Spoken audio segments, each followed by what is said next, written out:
कहानी। जब कुछ भी महसूस नहीं हुआ। नीरज की दुनिया बाहर से बिल्कुल व्यवस्थित थी। कपड़ों पर एक भी सिलवट नहीं, जूते हमेशा चमकते हुए और चेहरे पर एक सधी हुई मुस्कान। ऐसी मुस्कान जो ना कभी आंखों तक पहुंचती थी और ना ही कभी दिल तक उतरती थी। उसकी जिंदगी एक तयशुदा स्क्रिप्ट की तरह थी। सुबह 7 बजे का अलार्म, 7:15 पर बिस्तर छोड़ना, 7:30 पर कॉफी का मग और 8:30 पर वही मेट्रो, वही भीड़ और वही धक्के। सब कुछ इतना सटीक था जैसे वो इंसान नहीं, घड़ी का कोई कांटा हो। दफ्तर में लोग उससे पूछते, और भाई क्या हाल है? उसका जवाब भी रटा रटाया होता, सब बढ़िया है। लेकिन सच तो यह था कि बढ़िया क्या होता है और खराब क्या होता है, इसकी परिभाषा वो भूल चुका था। उसे याद नहीं था कि आखिरी बार वो कब खुलकर हंसा था, इतना कि पेट में दर्द हो जाए। उसे याद नहीं था कि आखिरी बार कब किसी गाने को सुनकर उसकी आंखों में नमी आई थी। उसकी जिंदगी में कोई बड़ा भूचाल नहीं था, कोई कर्ज नहीं था, कोई बीमारी नहीं थी, कोई दुश्मनी नहीं थी। फिर भी अंदर एक सन्नाटा था, ऐसा सन्नाटा जो शोर के बीच और ज्यादा गहरा हो जाता था। वह पार्टियों में जाता, दोस्तों के साथ बैठता, लेकिन उसका दिमाग कहीं और होता। वह देखता था कि लोग खुश हो रहे हैं, लोग जोक्स पर ठहाके लगा रहे हैं। नीरज भी अपने होंठ हिला देता, थोड़ा मुस्कुरा देता ताकि किसी को शक ना हो। पर अंदर वो एक कांच की दीवार के पीछे खड़ा था, जहां से वो दुनिया को देख तो सकता था पर छू नहीं सकता था। धीरे धीरे उसे यह भी महसूस होना बंद हो गया कि वो कुछ महसूस नहीं कर रहा। ये शून्यता, ये खालीपन उसकी आदत बन गई थी। वह एक आम शाम थी, या शायद बाकी शामों की तरह ही बेजान। नीरज मेट्रो में खड़ा था। ऑफिस से घर की दूरी 40 मिनट की थी। कानों में हेडफोन थे, लेकिन गाना नहीं बज रहा था। वह बस शोर को कम करना चाहता था। मेट्रो अपनी रफ्तार से दौड़ रही थी कि अचानक एक जोर का झटका लगा। अंधेरा छाया और फिर इमरजेंसी लाइट की मध्यम रोशनी जल उठी। मेट्रो सुरंग के बीचों बीच रुक गई थी। पहले तो सब शांत रहे, पर जैसे जैसे मिनट बीतने लगे, डिब्बे में बेचैनी बढ़ने लगी। एसी बंद हो चुका था, हवा भारी होने लगी थी। एक आदमी ने जोर से कहा, ये रोज का ड्रामा है। एक महिला घबराहट में अपने पति को कॉल करने लगी। हेलो, सुन रहे हो? हम फंस गए हैं। एक बच्चा रोने लगा। पूरा डिब्बा घबराहट, गर्मी और शोर से भर गया। हर किसी के चेहरे पर एक डर था। देर हो गई तो, कुछ अनहोनी हो गई तो, सांस रुक गई तो। लेकिन उस भीड़ के बीच नीरज खंभे के सहारे खड़ा था, बिल्कुल स्थिर। उसने अपने हाथ की नब्ज महसूस की, सामान्य थी। माथे पर पसीना था, पर मन में बर्फ जमी थी। उसने चारों तरफ देखा। लोग जीने के लिए, बाहर निकलने के लिए तड़प रहे थे। और नीरज को पहली बार उस रुकी हुई ट्रेन में सुकून मिल रहा था।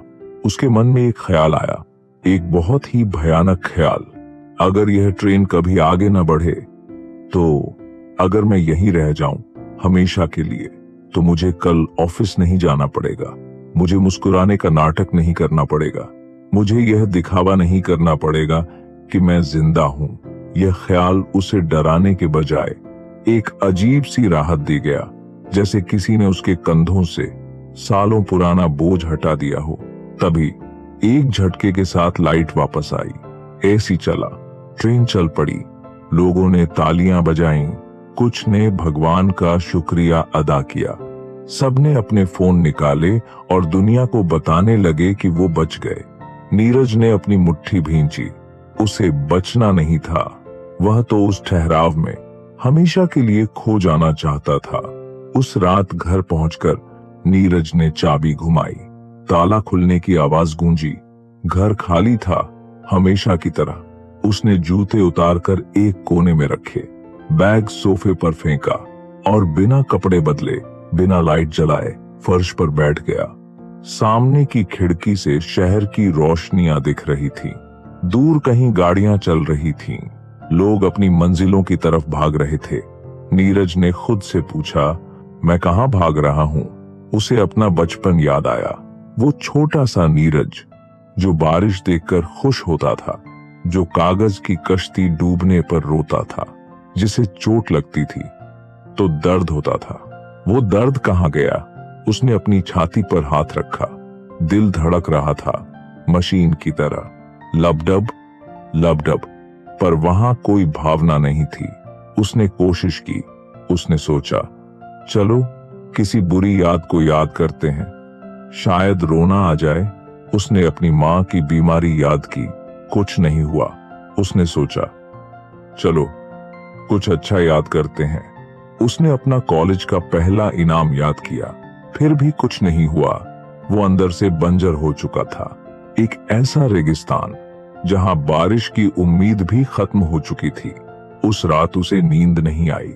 वो बस छत को घूरता रहा। यह सोचता रहा कि क्या बाकी की पूरी जिंदगी ऐसे ही काटनी पड़ेगी, सांस लेते हुए। पर मरे हुए। अगली सुबह अलार्म बजा, हमेशा की तरह 7 बजे। नीरज का हाथ अलार्म की तरफ बढ़ा, लेकिन आज उसने उसे स्नूज नहीं किया। उसने उसे बंद कर दिया, पूरा बंद। उसने बॉस को मैसेज नहीं किया। उसने कोई बहाना नहीं बनाया कि मेरी तबीयत खराब है। आज उसने अपनी जिंदगी के नियम को तोड़ने का फैसला किया। वो उठा। उसने फॉर्मल कपड़े नहीं पहने, एक पुरानी टी शर्ट और जीन्स पहनी, पैर में चप्पल डाली और घर से निकल गया। उसे नहीं पता था कि उसे कहां जाना है। शहर अपनी रफ्तार से चल रहा था। ऑटो वाले चिल्ला रहे थे, बसें हॉर्न बजा रही थीं। नीरज चलता गया, भीड़ से दूर, शोर से दूर, कंक्रीट के जंगल से दूर। चलते चलते उसके पैर दुखने लगे। सूरज सिर पर आ गया, पसीना बहने लगा, पर वो रुका नहीं। शहर धीरे धीरे पीछे छूटने लगा। इमारतें छोटी होती गईं और पेड़ बड़े होते गए। दोपहर होते होते वो शहर के बाहर एक नदी के किनारे पहुंच गया। यह जगह शांत थी। यहाँ गाड़ियों का शोर नहीं था, सिर्फ हवा की सरसराहट थी और पानी के बहने की आवाज। नीरज नदी के किनारे एक बड़े पत्थर पर बैठ गया।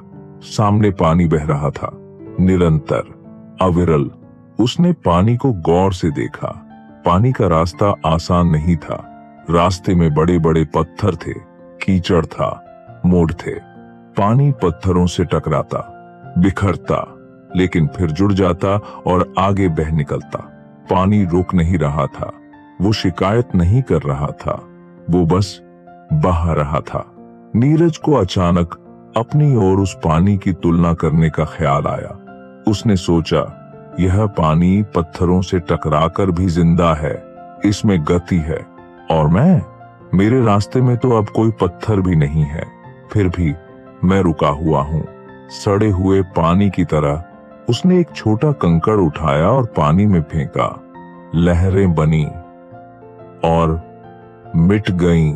तभी हवा का एक तेज झोंका आया। उस हवा में मिट्टी की महक थी। उसी महक ने अचानक नीरज के अंदर किसी दबे हुए तार को छेड़ दिया। उसे कुछ महसूस हुआ। गले में एक भारी गोला सा अटका। सीने में एक मीठा मीठा दर्द उठा।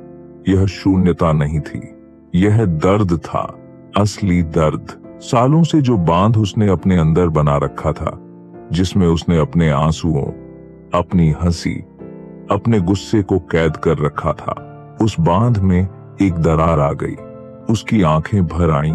पहले एक बूंद गिरी, फिर दूसरी, और फिर वो फूट फूट कर रो पड़ा। वहां कोई देखने वाला नहीं था, कोई उसे मर्द बनो कहने वाला नहीं था, कोई पूछने वाला नहीं था कि क्या हुआ। वह बस रोया, अपने खालीपन के लिए, अपने खोए हुए बचपन के लिए, अपनी मशीन जैसी जिंदगी के लिए। उसका रोना दुख का नहीं था, उसका रोना इस बात का सबूत था कि वो अभी भी इंसान है, कि उसके अंदर अभी भी कुछ जिंदा है जो महसूस कर सकता है। सूरज ढल चुका था, आसमान में नारंगी रंग बिखरा हुआ था। नीरज अब शांत था, उसका गला सूखा हुआ था, आंखें सूजी हुई थीं, लेकिन मन इतना हल्का महसूस कर रहा था जैसे टनों वजन उतर गया हो। उसे वो शून्यता अब नहीं दिख रही थी, उसे ठंडक महसूस हो रही थी, उसे प्यास महसूस हो रही थी।